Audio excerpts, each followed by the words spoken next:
This is April Jensen from the ProSculpt Clay Company, and these are some of the dolls that you can make with polymer clay.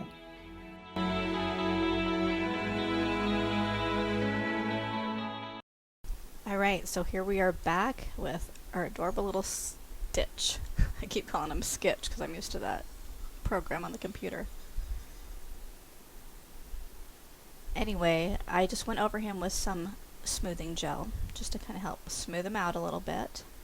And here I'm showing you actually about the speed that I do most of this at, which it's a pretty slow process, but I've sped most of this up for you so you can see the whole process without having to have it take so long.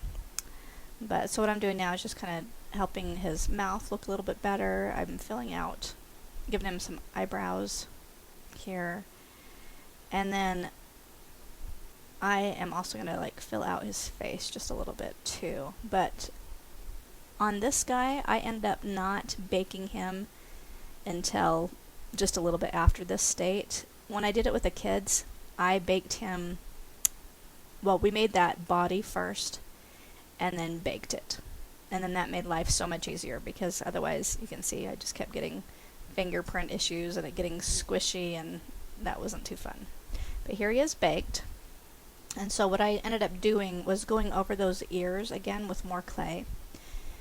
If I had to do it over, I would do what I did for our Yoda project. We did a baby Yoda too, and we just put a piece of wire, like wing wire, in his ear, and then just like wrapped the top of the ear kind of around that wire. And I'll show you when I do the Yoda videos for you.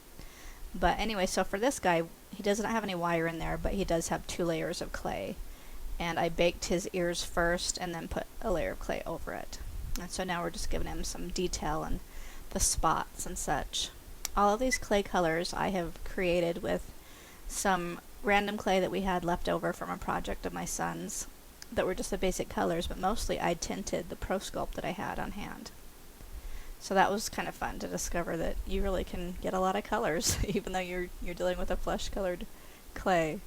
So that's how we did most of these clays. So now he's baked and I'm just adding some extra clay, so you'll see me often add a little bit of liquid clay to the raw clay because that kind of helps everything stick together. Also, if you have something called Bake and Bond, that's a great thing to use too.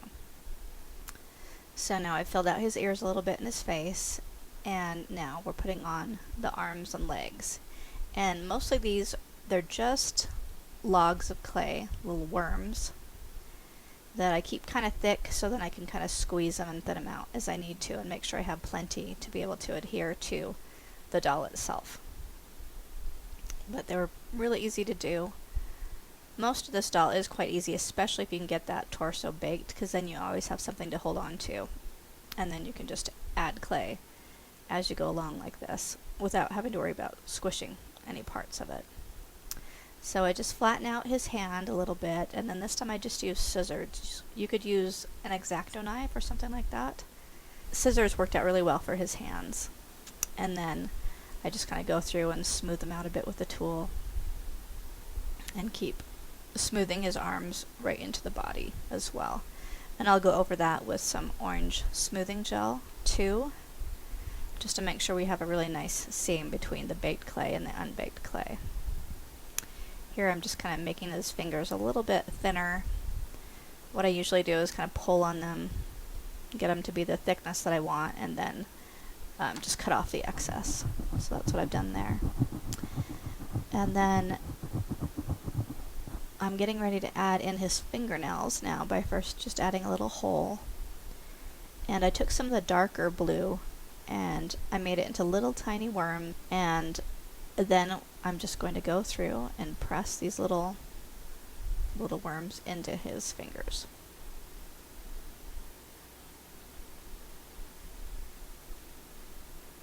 So what you can do for this is go ahead and bake these little pieces first. On this guy I did not.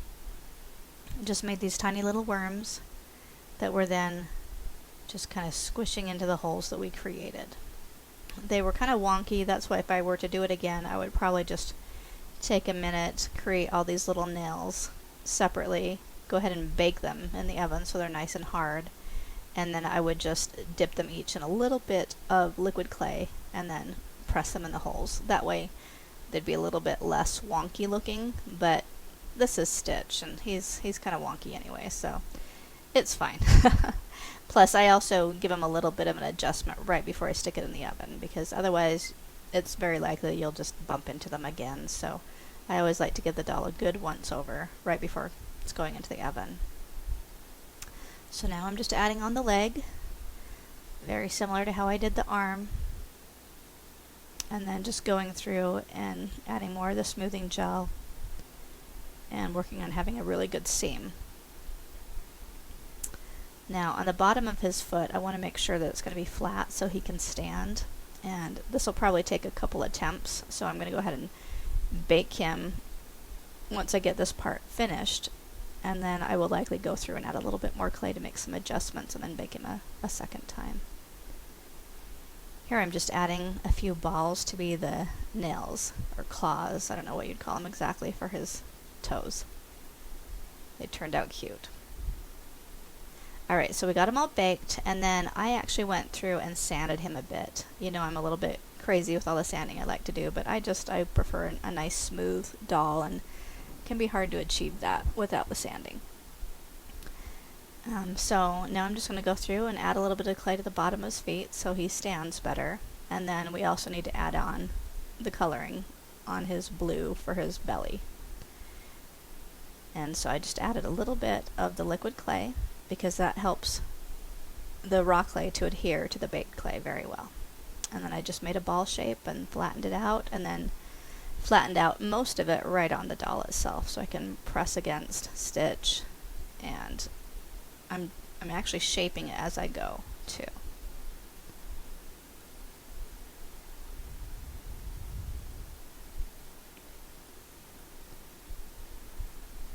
It's also nice to use a little bit of smoothing gel for this process too. You can see how that shines it up just a little bit as we get it nice and rounded.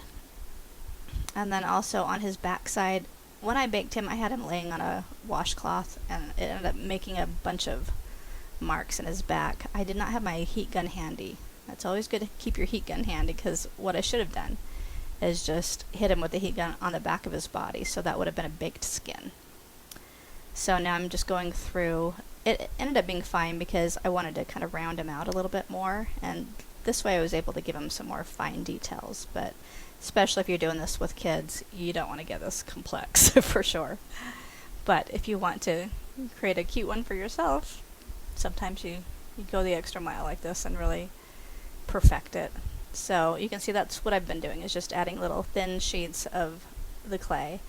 And you can also use the smoothing oil, and that really helps to blend the unbaked clay into the baked clay as well. So I'm going to go ahead and add a little bit more to those ears too, so they're going to be nice and sturdy. And then whenever I just need to really smooth the clay into the baked clay, I will use either the smoothing gel or the smoothing oil. The smoothing oil will disintegrate more of the clay, so use it gingerly. Alright, next I'm just going through, again, just making adjustments as we go along.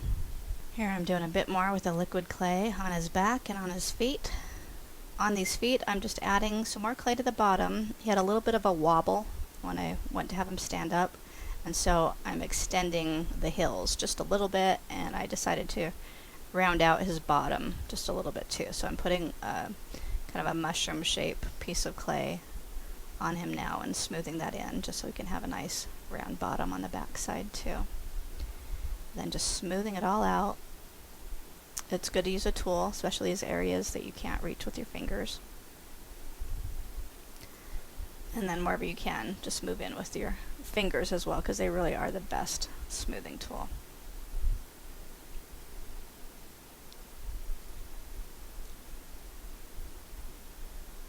You can see with these little adjustments, he gets a lot more of that nice finished stitch look.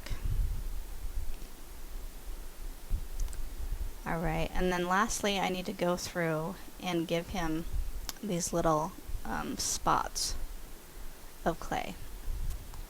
So I just kind of followed the design of the pictures that I could find online. It almost looks like a funny T that then I just kind of blend together. I just take these little pieces of clay that are kind of like little worms and just smash them down so they'll be the size and shape that I want.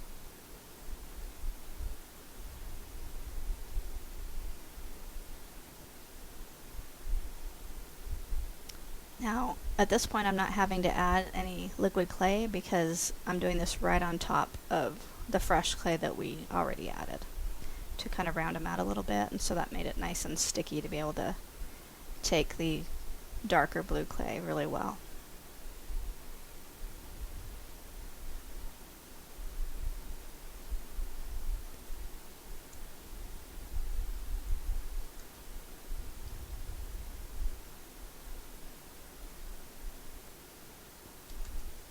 And then the last little step that we have for this doll is give him a cute little tail.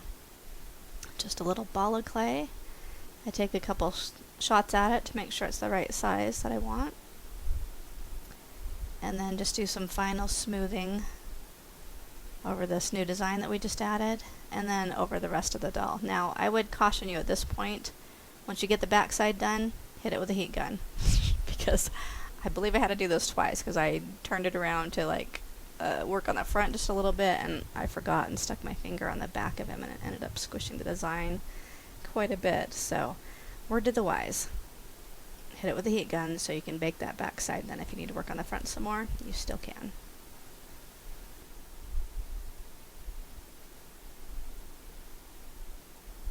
See how his front just got all messy? So then I take some time to fix the front.